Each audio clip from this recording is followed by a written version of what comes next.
Thinking Aloud. Conversations on the leading edge of knowledge and discovery with psychologist Jeffrey Mishlove.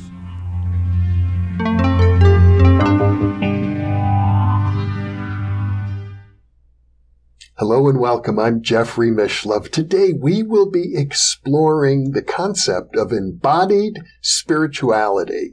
With me is Professor Jorge Ferrer, who is on the core faculty in the Department of East-West Psychology at the California Institute of Integral Studies. He is the author of several books, including Revisioning Transpersonal Theory, a participatory vision of human spirituality. He is also co-editor of the anthology, The Participatory Turn, Spirituality, Mysticism, and Religious Studies. And his most recent book is Participation and the Mystery, Transpersonal Essays in Psychology, Education, and Religion.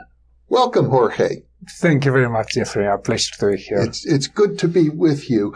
One of your critiques of mainstream, I think it applies really to Western culture and maybe even global culture in general, is that we emphasize the mind too much over the emotions, over the body. It's, to be a successful person on this planet, it seems as if the number one criterion is intellect. Yes.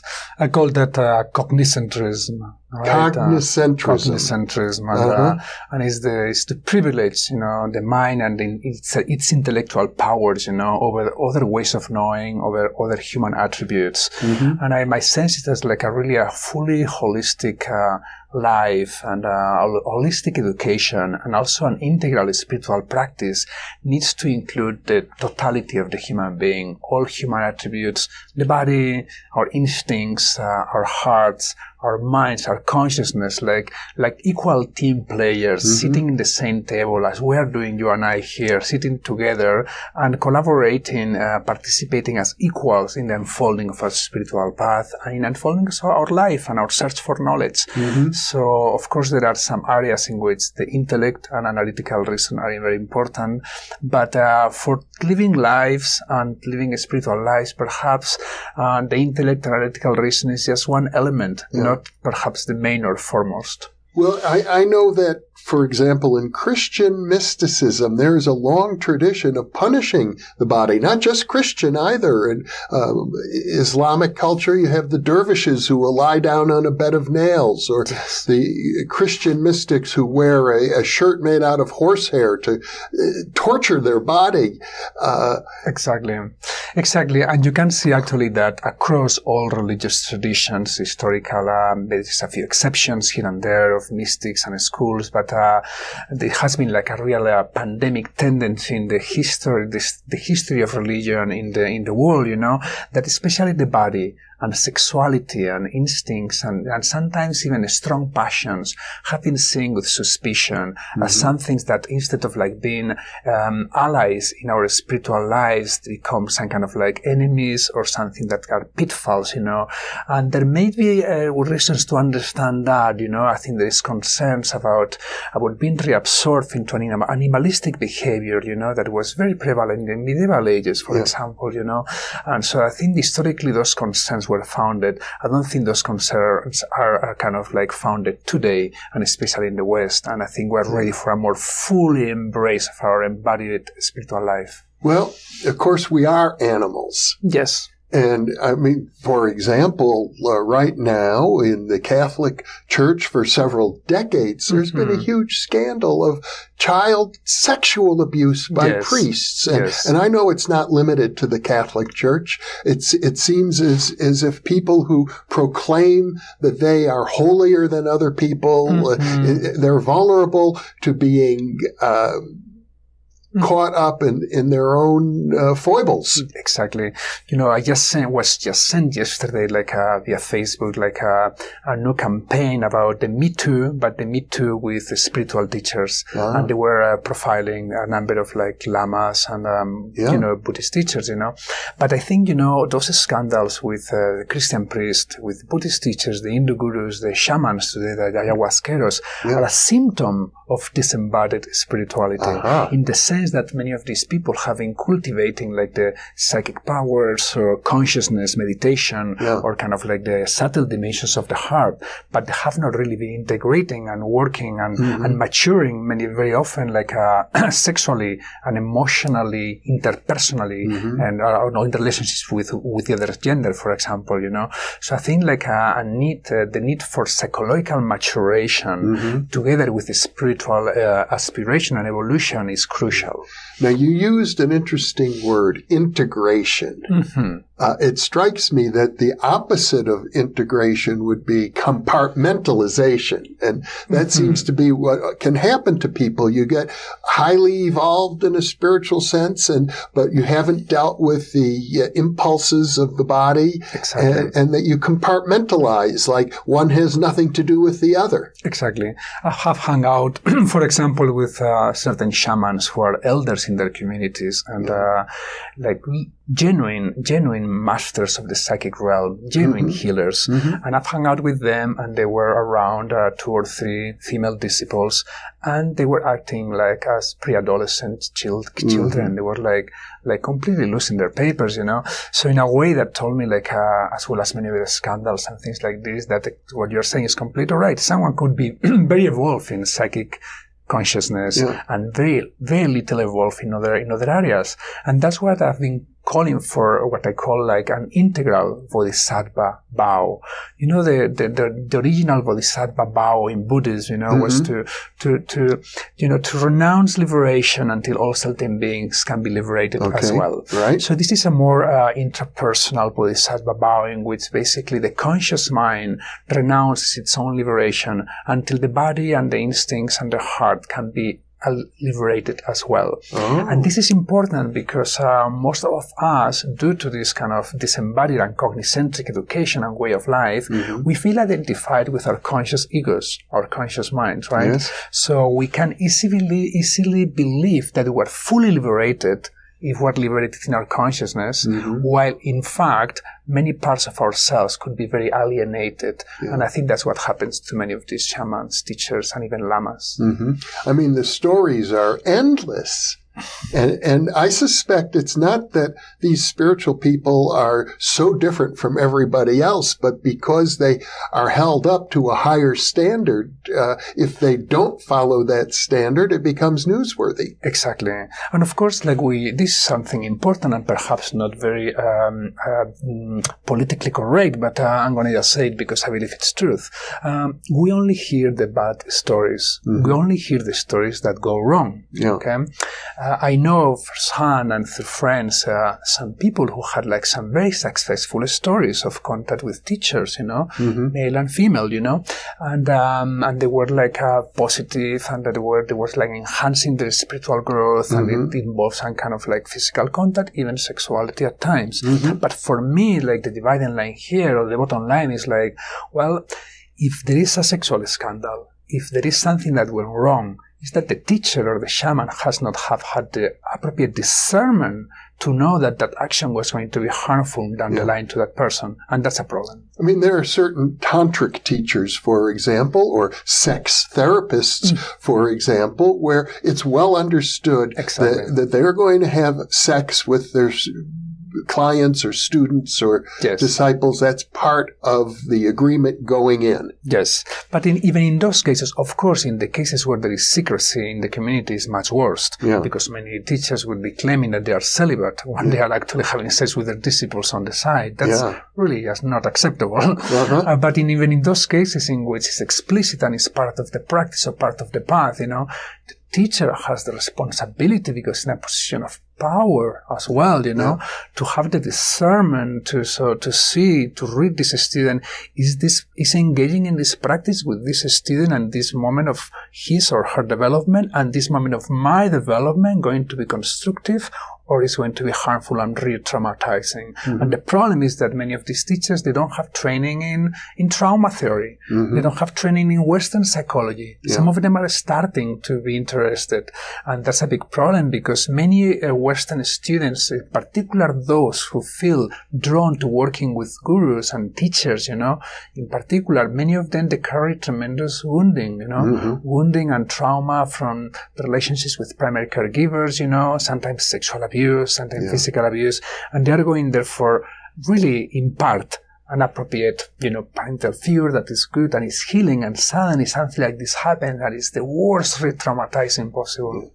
Well, one of the things that I've noticed here in the West is that we have a culture in which psychotherapy and other forms of, groups, self-help groups, for example, and psychotherapy, it's well accepted. It's integrated throughout the culture. Any city of any decent size will have many therapists, yes. Whereas what I've experienced in Asia is there are very few psychotherapists, and there's a stigma about it. People are not supposed to go to psychotherapists. They're not even supposed to talk about their problems. And so gurus who grow up in those spiritual traditions are unlikely to have the kind of training that you get as a transpersonal psychologist. Exactly. That's completely right. And there wasn't that long ago that even in our Western culture to go to the psychiatrist or to the psychologist was stigmatized, right? Yeah. Decades. Things have been changing very quickly for the good, Now it's kind of normal and it's even cool to have your therapist, especially in the Bay Area and California and many places. But not long ago, even now in Spain, for example, some people in certain age would, hide that they are going to the psychiatrist, because people are going to think I'm crazy, Mm-hmm. But of course, also like in other countries and in other, in particular spiritual communities, there has been some reticence towards psychotherapy. There has been almost like a certain kind of, I would say, a little naive beliefs that spirituality and spiritual practice is going to take care of everything, in a person. And I think that's problematic. One of my friends, the director of the Spirit Rock Meditation Center, Jack Kornfield, he said something very important. Even the best meditators have emotional wounding or psychological healing to do, Mm-hmm. And I think he was into something. Meditation is not replacement for psychotherapy. It's not replacement for growth at sexual and emotional interpersonal levels. I had one interviewee who referred to this process or that you're describing as a spiritual bypass. That's right. People think they can bypass those issues by just working on what we might call the higher chakras. Exactly. Let the lower chakras take care of themselves, and it doesn't generally work out very well that way. Exactly, and there is the case, for example, a prominent example of spiritual bypassing, it's like someone, for example, that has like some blocks or tensions or conflicts on the sexual area, and then it becomes celibate. Mm-hmm. Then I'm going to become celibate, and I think this is the highest spiritual, because many teachers over the years and in many communities, they say celibacy is the greatest spiritual option, So they go there in a way to not face the conflicts and the wounding that they have at this level. Mm-hmm. And of course, all those conflicts and woundings after years, they're going to come out, they're going to leak out in many ways, and that's what happens sometimes when, a teacher goes into pedophilic behavior, there was something there for many years that hasn't been untouched, and it comes out as an impulse to reach some kind of like pure referent of sexual energy that a kid normally embodies, but out there instead of going inside and heal inside. So that's very tragic. And I imagine many people who enter monasteries and become celibate are doing it as a way of avoiding dealing with their sexual issues. But there's much more, I'm sure, to embodied spirituality than simply dealing with sexual problems. Absolutely, and this is very important. Thanks for that lead, because you were mentioning before the difference between integration and maybe the opposite is compartmentalization. Yes. But in the spiritual world, I think the contrast I would make is between integration and sublimation. Sublimation. Sublimation. Okay. Normally, in many spiritual practices, what they do is like to sublimate, like life energies, instinctive energies, for example, into the love of the heart, the agape, like the celibate Christian monk, loving alls, or like tantric practitioners, that they use those energies at the service of this embodied consciousness to become Shiva and Shakti and impersonal union, I'm talking about classical tantra practices, not neo-tantra practices of today that American tantra is a little different. Exactly. Yes, in a way it's more integral sometimes. Yeah. But in any case, so that's an example of sublimation. It's an example in which you are using the energy of one center at the service of enhancing the energy of another center, the heart of consciousness. Well, in integration, it's not the use of one energy at the service of the other, but it's true marriage, alchemical marriages of those energies. For example, like when you marry your instinctive sexual energies and the energies of your consciousness, your consciousness become more vitalized, more almost, it reaches a kind of an erotic capability, it's more awake. But also your vital world undergoes a kind of like awakening, has like a discernment, an intelligence, an evolutionary direction beyond its own kind of usually like closed instinctive circuits, And of course, when those energies are aligned, they meet in the heart, a big party in the heart when those energies. Well, what you're saying reminds me of the distinction between Freudian and Jungian psychology. As I recall, Freud recommended sublimation. He said that's how the healthy way of dealing with these animalistic energies of the id is to sublimate them and into creativity, into artistic projects, or working really hard and using the energy that way. Whereas Jung emphasized integration, becoming a more individuated individual. Exactly. Exactly. That's what you're talking about. I'm talking along those lines, and of course, like some degree of sublimation is necessary in life, But Marcuse also, Marcuse also took revision in Freud, saying like, well, some degree of repression is important, but we are experiencing a surplus repression, something that is extra, that is not necessary, and I think that has been happening in the spiritual world. There's been a surplus of sublimation that is not really necessary. And I think one is when you kind of like live a more integrated, more embodied life, there are many consequences of that. And one is that your body becomes more your home, You don't need to leave your home to reach and to access spiritual resources, You simply open the windows and the doors of your home so that the light comes in.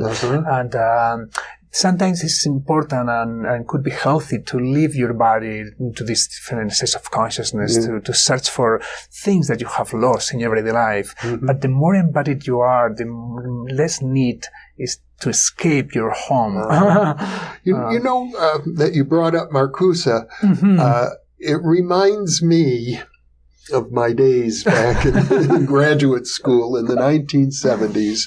There was a very popular book in that era based on some of Marcuse's writing by Norman O. Brown called Love's Body. Very good. And as I recall, he admired a Freudian concept, which they attributed to infants. They said the infant is polymorphously perverse, was the term, which they thought was wonderful. And that meant that anywhere you touch the body of an infant, they're going to experience a certain degree of erotic pleasure. Exactly. Anywhere on the body. Yes. And Norman O'Brown was advocating that it's a healthy thing to return to that state. I fully agree. And actually, that happened to me after my 3 years of celibacy, that it wasn't something that I intentionally went for to become celibate. It wasn't like, oh, I'm going to be celibate to reach this spiritual anything. It was more my energy is going inward. And it went inward for almost 3 years. And then when they reawakened, it was like a second puberty, a post-genital puberty, in which you recover that kind of polymorphous sensuality of the baby, and your sexuality changes,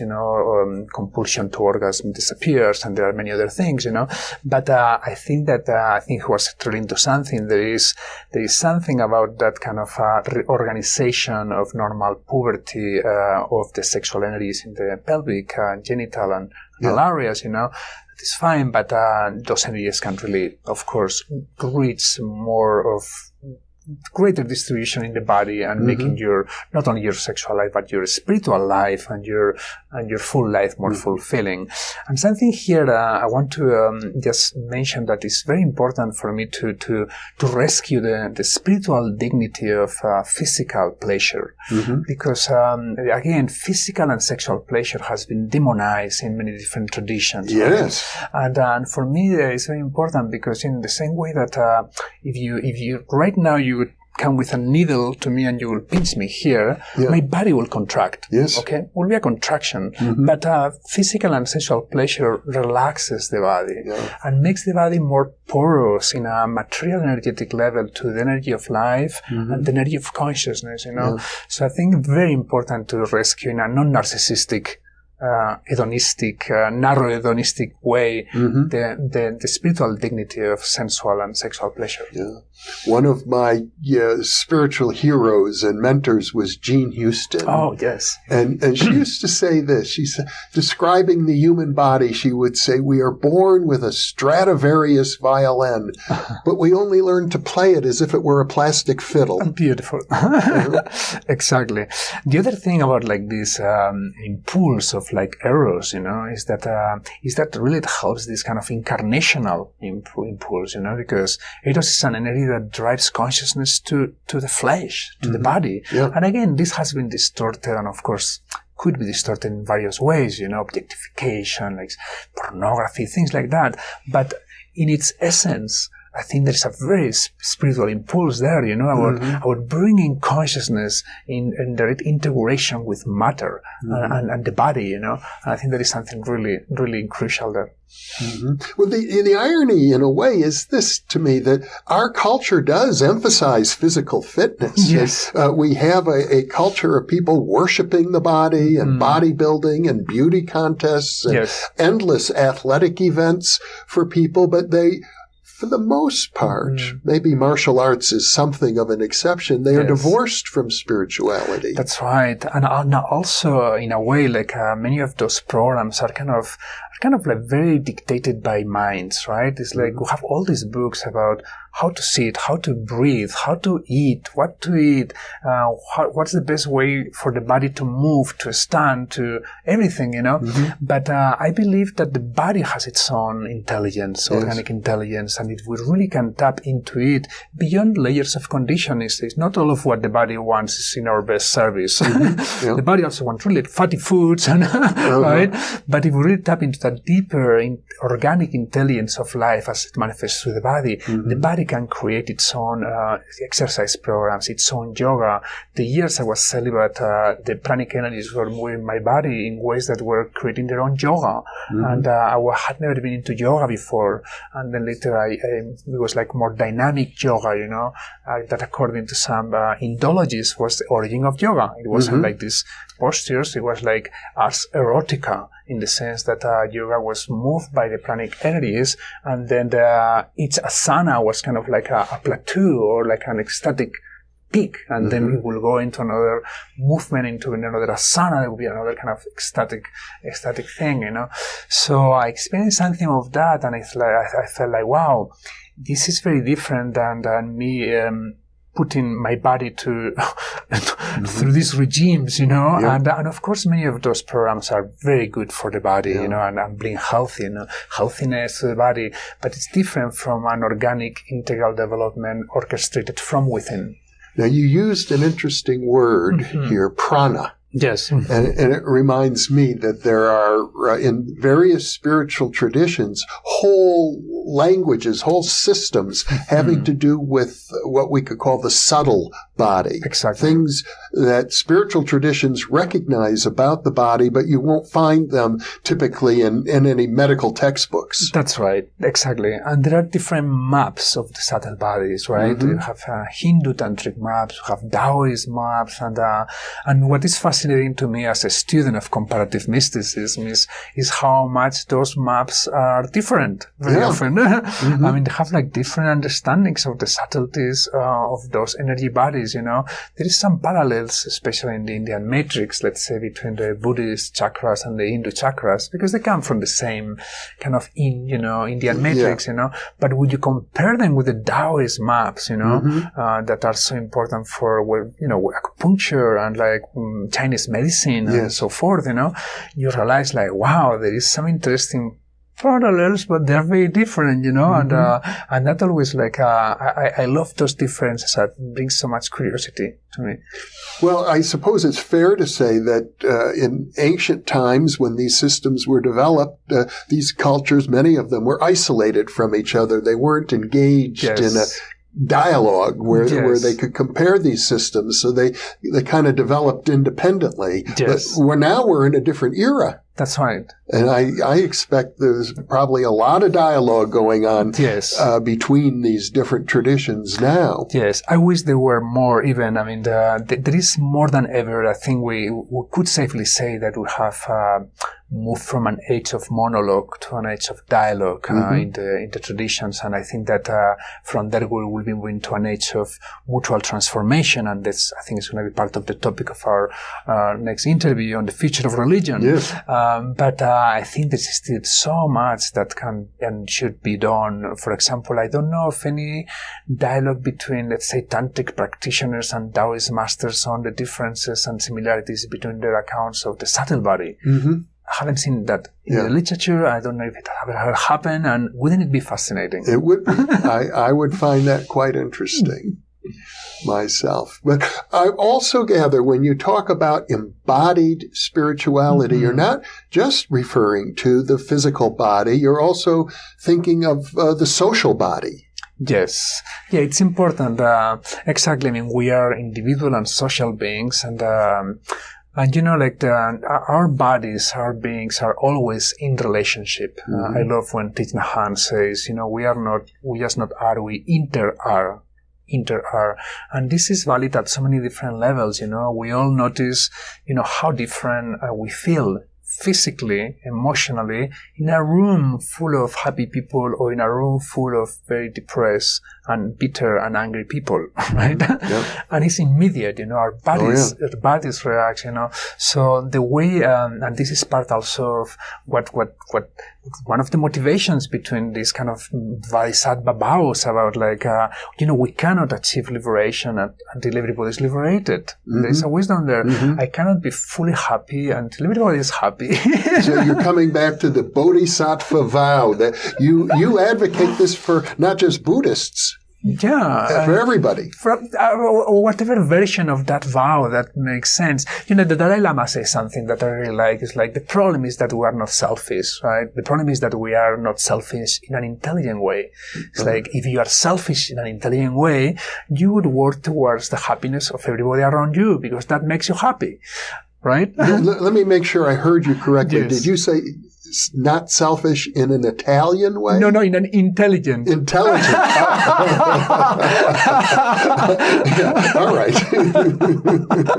Sorry, I speak too fast and maybe you catch me in Mediterranean. In an intelligent way. Yeah, I'm glad we clarified that. Because when people are selfish, it's like this very, very delusional. I grew up with, in close reference of someone who was very narcissistic. And that was a great teacher. I mean, I feel so appreciative of that teacher, someone in my close family, because you realize like how those strategies didn't make that person happy. When people are always trying to get things for themselves and get a good experience for themselves and pay attention to themselves. And ultimately, I mean, of course, it's like a symptom of a hole inside, but they were not happy. Yeah. No, when in that state of mind, you're constantly trying to me, and it's never enough. Yes. And just to go back to the topic of embodied spirituality, there's another dimension that I think is important. I want to touch base before we bring this to a closure. Is like it's the idea that as you know, I'm not a very universalist thinker in spirituality. I really see more differences than some commonalities, but I see a lot of diversity. I would call you a pluralist. Yes, a pluralist. Thank you. I appreciate that. And in that context, but I've always been struck by a kind of teaching that really runs across most traditions, from indigenous traditions to Christian esoteric to Western esoteric to Taoist to Tantric. And it's this idea that the human organism is a microcosm of the larger cosmos and the mystery or the divine. That the body is not just a body, that it reflects the kind of like inner structure or somehow of something that is our creator or the force that is our creator. And this, of course, makes the body a special center for spiritual practice, So practices that engage the body, for example, what about contemplative practices that engage people in physical contact? Most meditation practices are taking place with people individually separated from each other. Except certain tantric and dervishes practices.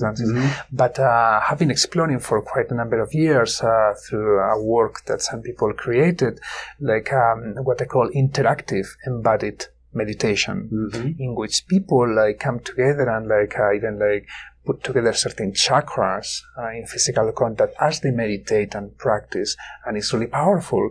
So my sense is that as our culture also become more embodied, we'll be kind of also exploring, we'll be co-creating practices that will be also more embodied, involving also physical contact among practitioners and things like that. Well, that makes sense, and that would be consistent with the notion that I know you advocate of experimental spirituality. Yes. That it's not necessary always to trot a well-beaten path, but we can create our own paths. Exactly, and that's already happening also even in the interreligious dialogue. People are exchanging practices and kind of co-creating new practices. So that's I think that's also part of what we're starting to see right now, and part of our future. Well, Jorge Ferrer, this has been a fascinating conversation. We've covered a lot of points, but the bottom line is that when spirituality is just up here, it's going to be incomplete. I agree. Fully agree. Well, thank you so much for being with me. This has been a joy. Thanks to you, Jeffrey. And thank you for being with us.